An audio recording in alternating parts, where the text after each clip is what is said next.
Good evening, everyone. I want to extend a warm welcome to each of you that has joined us in person this evening for our 40th Light Up a Life Interfaith Remembrance service. We're truly grateful for this opportunity to be together. Additionally, I want to welcome those of you watching from home. I am thankful for the technology that allows us to connect in this unique way. It is our sincere hope that you will find encouragement during tonight's service. You will hear a special message from Rabbi Grace Gleason, Rabbi at Beth David Synagogue in Greensboro. You will also hear poetry and readings offered by staff of Authoritaire Collective. We will enjoy beautiful music from pianist Melissa Burris, the First Lutheran Choir conducted by Jeremy Truhl, and musicians Dr. Cami Rowan, Tucker Gamble, Ann Bauer, and Isabella Ackbury. Special thanks to each of you. Whether you're attending your first Light Up a Life service or have been attending for many years, we are glad that you are here. It is our hope that this evening will offer you a time to reflect and a time to feel the connectedness to others who are with us together tonight. We are all stronger and more hopeful when we share our light with others.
Welcome and good evening. Candlelight holds special significance in our rituals of remembrance. It symbolizes the light of our humanity, fragile but enduring. In its glow, we find it easier to conjure memories of those who are gone from our sight. I lost my sister 13 years ago from complications of mental illness. And I remember standing on the sands of Ventura Beach with thousands of others bathed in candlelight. We'd cycled there from San Francisco to raise money for a charity. Every person on that beach was mourning the loss of someone they had loved, as I had lost my sister. As others extinguished their candles, I placed my sister's ashes at the shore's edge and watched as the waves took her away. There's something incredibly powerful about sharing our grief.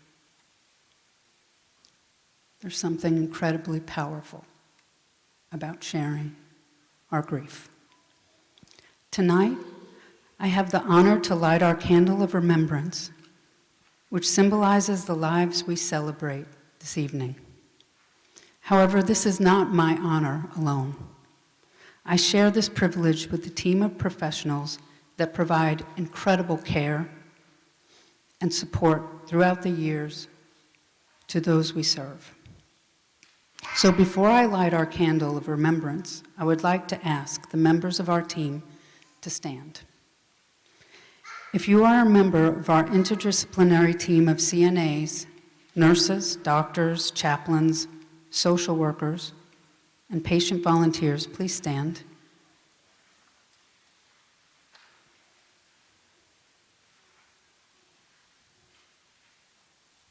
Thank you.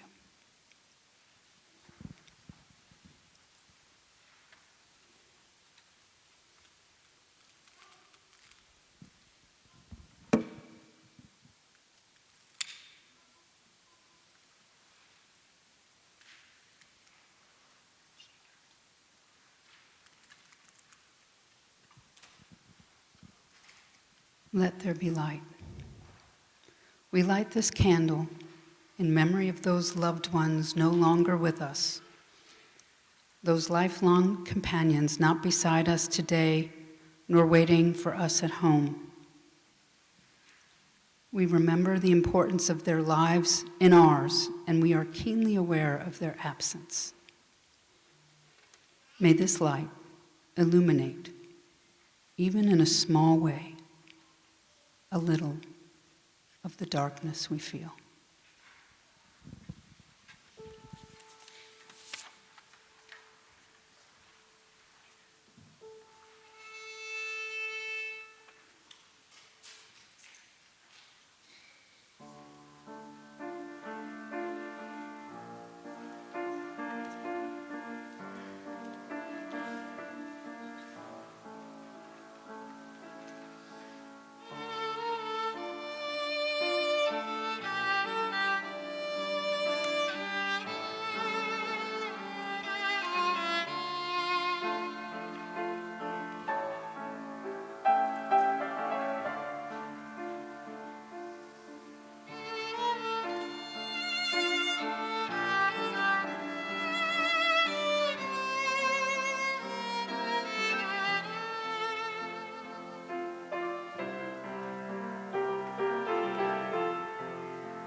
I'll be reading the poem, My Beautiful Broken Shell.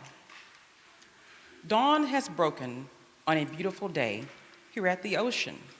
I've come to refresh my weary spirit and to refuel my tired soul. I'm so grateful for the peace and the calm of the seashore, where time stands still and unrushed, where I can see and feel the beauty all around me. This is my first morning at the ocean, and as I walk to the beach, feeling the rich, warm sand beneath my feet, I decide to collect a few shells. It is low tide, and I watch, mesmerized, as the ocean rises slowly, curls, and then spills its white-laced foam onto the shore. I walk by a broken scallop shell and leave it to search for more perfect ones. But then I stop, go back, and pick up the broken shell. I realize that this shell is me with my broken heart. This shell is people who are hurting, people who have lost loved ones, people who are frightened or alone, people with unfilled dreams. This shell has had to fight so hard to keep from being totally crushed by the pounding of the surf, just as I've had to do. Yet this shell is still out on the beautiful sandy shore, just as I am. I am thankful that I haven't been completely crushed by the heaviness of my heart, by the pounding of the surf. If our world were only filled with perfect shells, we would miss some of life's most important lessons along the way. We would never learn from adversity, from pain, from sorrow.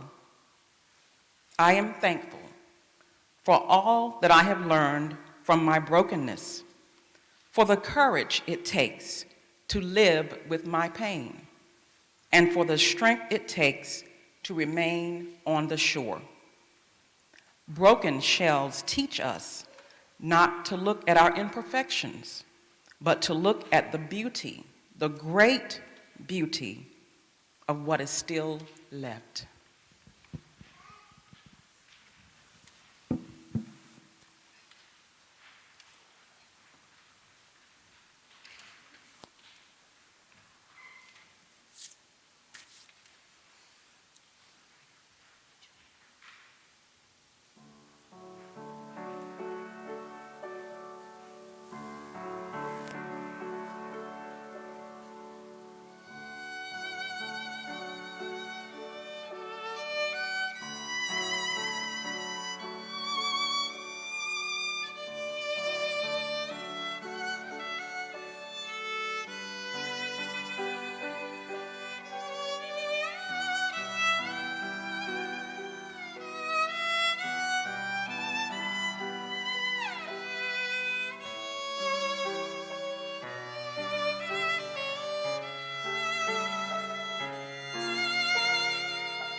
Good evening.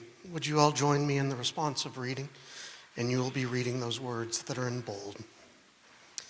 At the rising of the sun and at its going down, we remember them. And at the blowing of the wind and the chill of winter, we remember them. At the opening of the buds and the rebirth of spring, we remember them. At the blueness of the skies and the warmth of summer, we remember them. At the rustling of the leaves and the beauty of autumn, we remember them. During the holiday occasions and at the year's end, we remember them. As long as we live, they too will live, for they are now a part of us as we remember them. When we are weary and in need of strength, we remember them. When we are lost and sick at heart, we remember them. When we have joy we crave to share, we remember them. When we have decisions that are difficult to make, we remember them. When we have accomplishments that are based on theirs, we remember them. As long as we live, they too will live, for they are now a part of us as we remember them.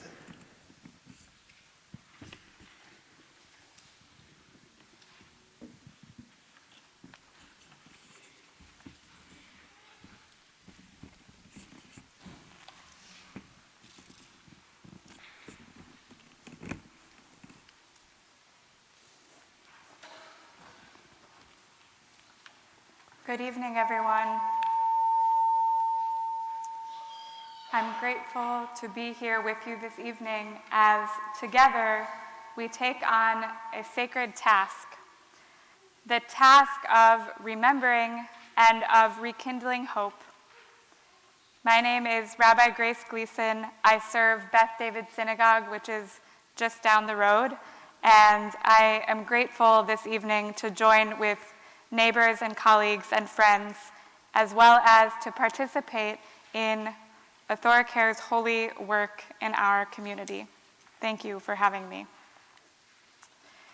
I had a realization this year on the day before Thanksgiving. I knew, of course, that holidays are often a time of loneliness for folks in our community, as they are a time when we recall who might have been at our table last year or 10 years ago, who no longer sits beside us this year. I knew this was true for some people, particularly those who experienced a loss recently. However, as I spoke to various individuals in my community this year on the day before Thanksgiving, I realized that it was not a minority of people who had this difficult experience of the holiday. Rather, it seemed that almost every person who I talked to was wrestling with some type of difficult situation that made the day less than fully joyful. I'll give some examples. There was the widower who told me he had cried every day since his wife died last spring, his wife of 50 years, who would be having the meal alone. There was the international student who needed to find a place to stay while the dorms were closed for fall break. There was the person who had a family meal to go home to, but whose brother would be painfully missing from the table. There were the young parents for whom the holiday fell on the anniversary of their son's death. There was the person who felt unwelcome at their in-laws, so they were dining alone without their spouse. And there was the young woman recovering from a pregnancy loss, just as she hoped to share the good news with relatives. I don't share these vignettes with you to depress you. I share them for a different reason, because each one of these is a real story that was shared with me on the days leading up to this holiday, and it became clearer than ever to me this year that not just a few folks, but in fact the majority, of pretty much everyone was having a challenging time. You might say this is my occupational hazard, as it might be some of yours, that folks I speak to might be more likely to be struggling with something, and that's why they're coming to talk to me. But I don't think it's that either, because many of these stories surfaced in a casual conversation. So, what are you doing for the holiday? It seems like an innocuous question meant to stimulate small talk, but it has become clear to me that this question might actually touch upon our deepest wounds and pains more often than not.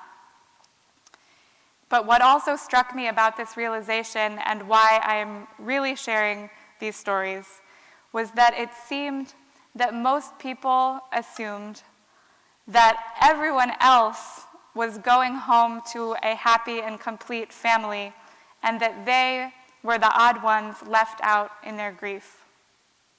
Because we don't usually talk about our struggles, we don't want to be seen as complaining, or we have this idea that we don't want to burden others, or maybe we're embarrassed. We assume then that not many other people are struggling with loss, and that we are the only ones. And really, this couldn't be further from the truth. On most of our major holidays in the Jewish tradition, we have a special service called Yizkor, which means remembrance.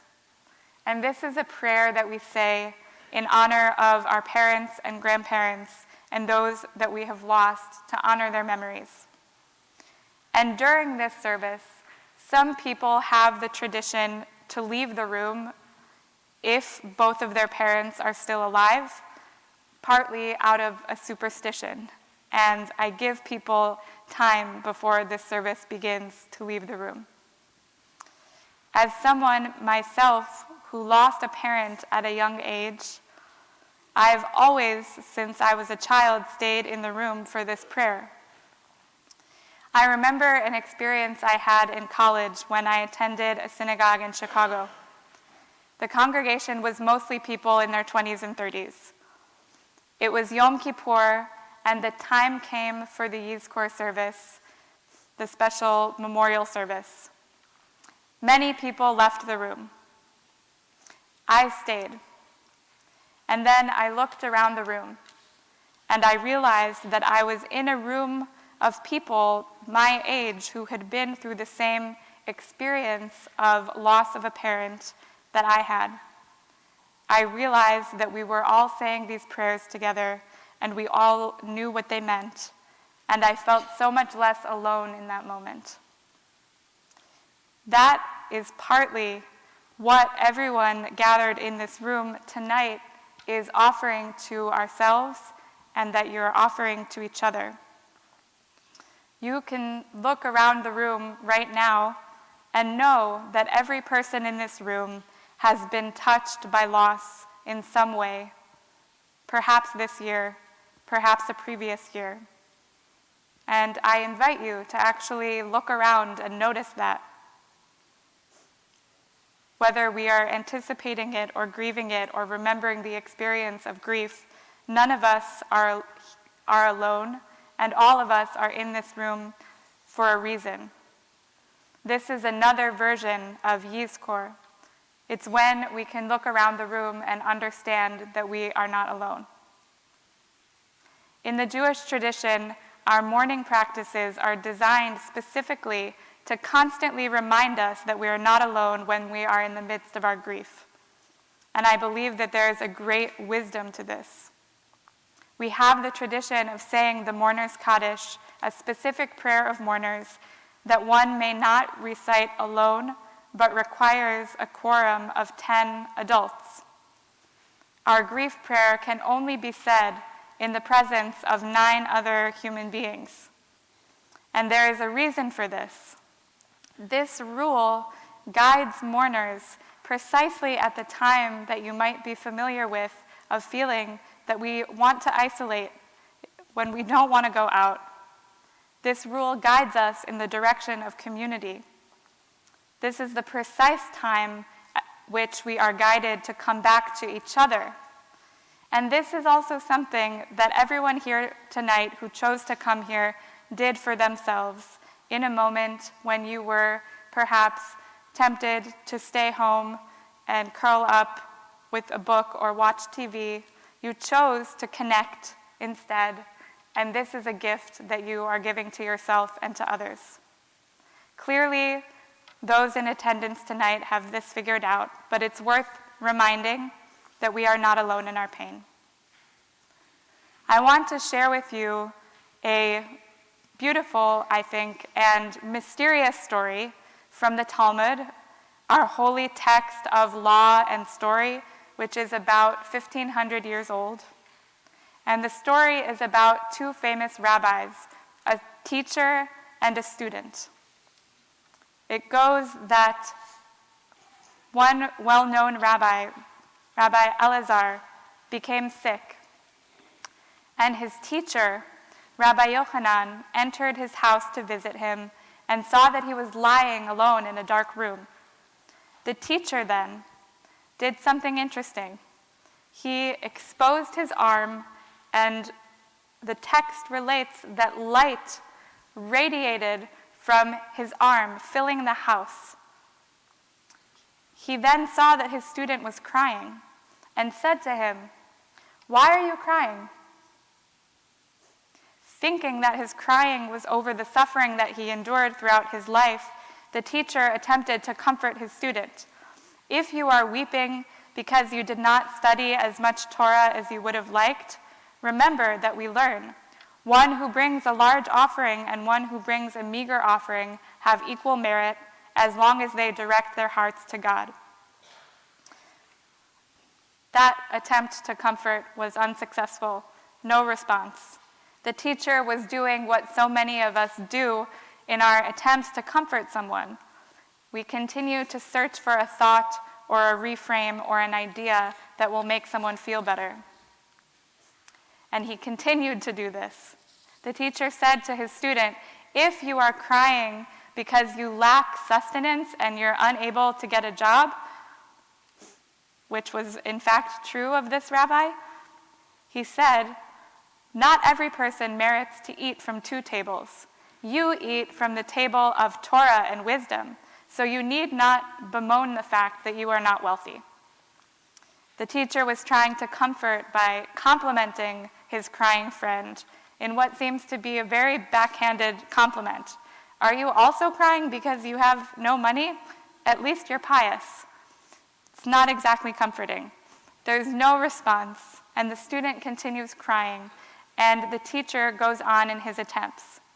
If you are crying over your children who have died, and he produced a bone. This is the bone of my 10th son, who also died. And suffering that great afflicts only great people, and they are afflictions of love. Finally, the student responds, and he says, "I am not crying over my misfortune, but rather over all the beauty that will decompose in the earth."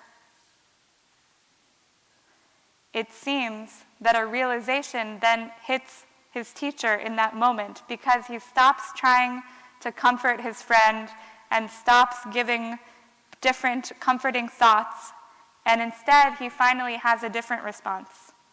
He said to him, "Over this, it is certainly appropriate to weep." And they wept together. They simply wept together over all the beauty that will one day die. Over this, it is certainly appropriate to weep. In reading this story, I'm reminded of the hospice workers who are also gathered here in this room. This is the wisdom that you embody, knowing how to accompany someone in their weeping without trying to fix it or to make it better or to change what the person is feeling. For your acceptance and empathy, so many in this room are grateful. And I want to point out that in this story, the tears are not only tears of sadness, they are also tears of a particular kind of joy. And I want us to go back to a detail at the beginning of the story, to that mysterious description of what happens when the teacher first walks into the room. It says he pulls back his sleeve to expose his arm, and his arm itself is glowing light that lights up the room. And this is the moment, if we read the text carefully, we see that the student does not actually start crying until that moment when the light from his teacher's arm fills the room. What might we interpret from that? Perhaps that the beauty he is crying over is the beauty of his friend, his teacher. His teacher tries to comfort him in all of these different ways, but what shocks the student into aliveness in the form of tears is the light of another person's being. And what I take from this story is that amidst all of our individual pain, we must teach ourselves to be able to metaphorically pull back our sleeve and to reveal to each other that we too are human. We cry, we struggle, we are made of flesh and blood. This is where the light comes from in this story, symbolically. And what the teacher needed to recognize was that it was his presence that was the light filling the room, and that this is what his friend needed, not compliments or ideas or comforting words. Many of us in this room know firsthand what it is like to go through a grieving process and to be confronted with many people who don't know what to say, who don't know what to do, people who fumble and mess it up, and people who might be fundamentally uncomfortable with the depths of our pain. People who might want to keep things on the surface, or perhaps friends who have disappeared entirely when faced with the reality of our grief. People might try to offer platitudes or comfort or compliments, and we know how sometimes unhelpful that might be. And some of us might be lucky enough to also know what it's like when someone is completely open to our pain and our grief and is able to stay with us without trying to fix it. Some of us may have had our own moments where we are able to say that we are crying over all of the beauty in the world that will one day die. A truth that is equally true for all of us. And we may have experienced the transformation and the light that happens when someone is able to sit down with us and dwell in that pain of temporariness. What makes the radiant light of these interactions possible is each of our own commitment to show each other our humanness. And my prayer for everyone who's here this evening is that our experience of loss and grief may guide us to a commitment to being present with one another, with our own families, with our friends, and even strangers. Let us make that commitment, that tonight, in choosing to come here and be among others who have also experienced loss, is a wonderful start. And my prayer is that we all are able to continue to have the courage to share our pain. May we also find that we are not alone in it, because we absolutely are not. May we all have the courage to pull back our sleeve and to reveal our vulnerability, our vulnerable humanity to another, and may light come pouring forth. Thank you.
Good evening.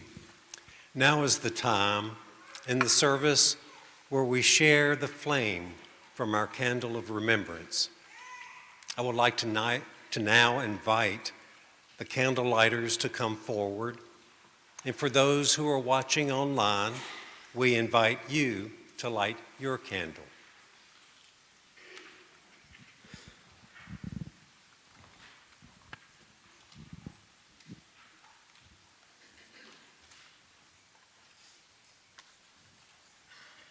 Let there be light. We light these candles in the hope that these small flames will bring yet more light into our hearts to replace the darkness little by little. In the midst of our sorrow, we affirm our hopes, sometimes faint but persistent, that life is good, radiant with warmth, beauty, and love. With the lighting of our single candle, we affirm life.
As everyone's candle is lit, we reflect on those we hold so dear, the loved ones we are here to honor and to celebrate.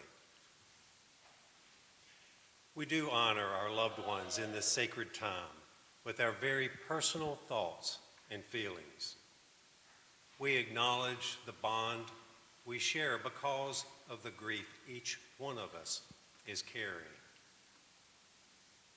As we each hold our candle, we realize that while one candle flame is noticed in a darkened area, a multitude of candles joined together in light can produce something very special, each flame distinct, yet all becoming greater as a whole. Isn't this beautiful? At this time, I invite you to raise your candle with me and to say out loud the names of those you are remembering here tonight.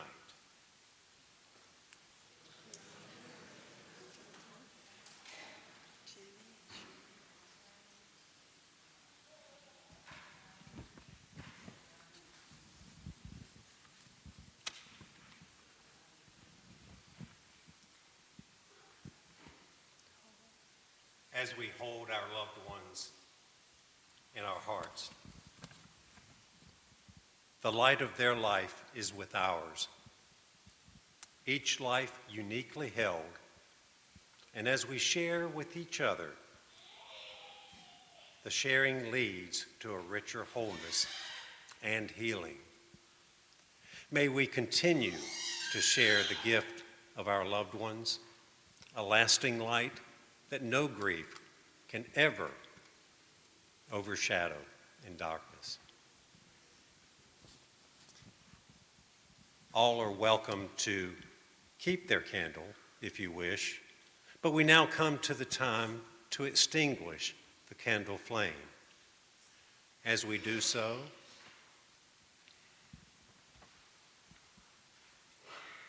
allow the memory of this room of candlelight be an encouragement for all of us to share the light of their lives as a legacy that will never be dimmed.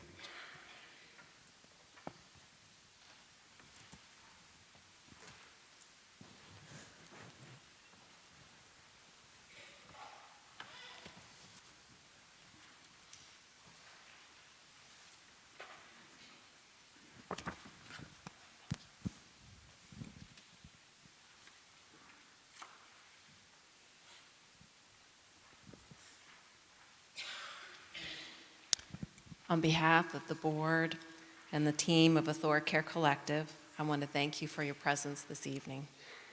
In addition to being grateful that we could gather in person, we continue to be thankful for the technology that has allowed us to reach a larger community.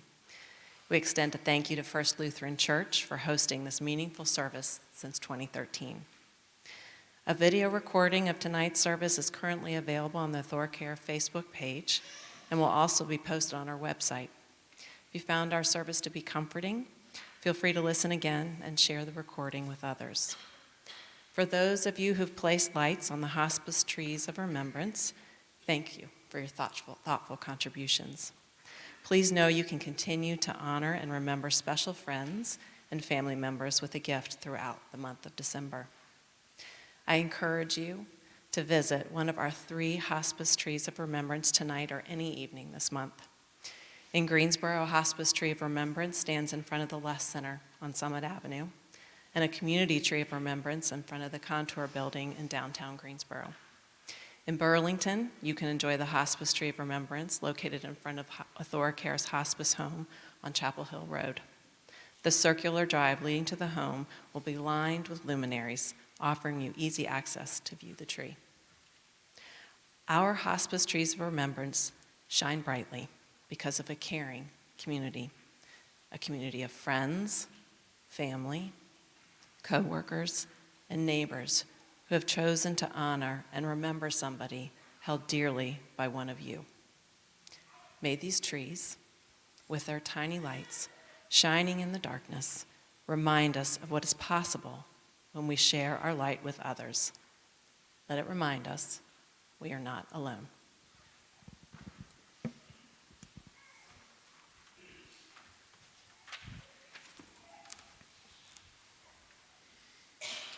Good evening. After last year's service, I wanted to share this song that I learned from Melanie DeMoore, who is a vocal activist out of Oakland, California. My wife and I got the pleasure to know her multiple times, and she has been very involved with Threshold Choir organization, which sings at the bedside of hospice patients. And this is the first song the Threshold Choir groups learn, is Sending You Light, and I wanted us to sing it tonight as our closing piece. If you know it, sing it. If you don't know it and want to just listen, that's okay too. If you want to sing it with me, I'm going to teach it to you now, and I have my choir in the aisles that will be singing as well. It's a very simple song, and I'll sing the verses in between. The chorus is on the screen. I am sending you light to heal you, to hold you. I am sending you light to hold you in love. Try singing the first phrase after me. I am sending you light to heal you, to hold you. I am sending you light to hold you in love. I am sending you light to heal you, to hold you. I am sending you light to hold you in love.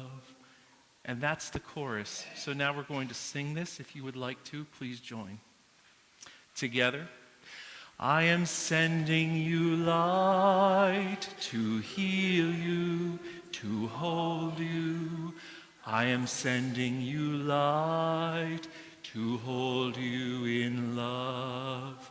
I am sending you light to heal you, to hold you.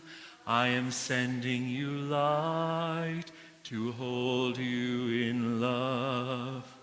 No matter where you go, no matter where you've been, you'll never walk alone. I feel you deep within.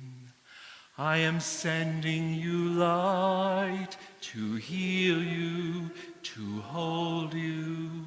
I am sending you light to hold you in love. I am sending you light to heal you, to hold you. I am sending you light to hold you in love. No matter what you feel or what you choose to show, I'm always there for you, and so I want you to know that I'm sending you light to heal you, to hold you.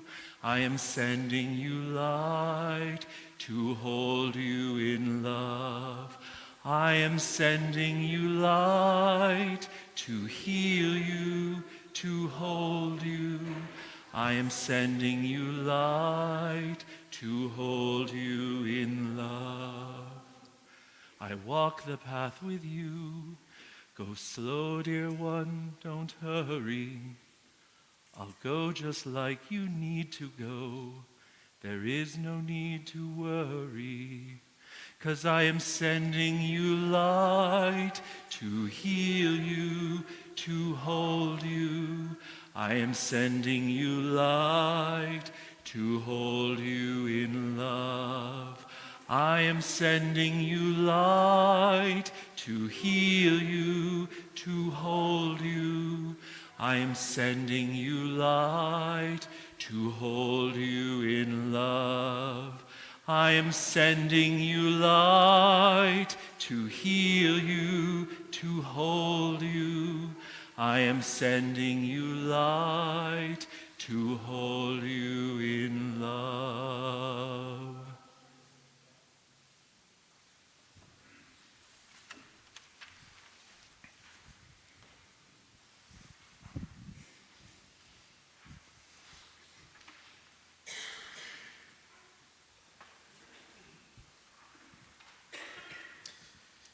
If we were to turn out the lights, we would have darkness, with the exception of this light. And this light would shine, and the darkness would not overcome it. So I ask you, this year, this season, this time, where do you find the light? Is it in your faith?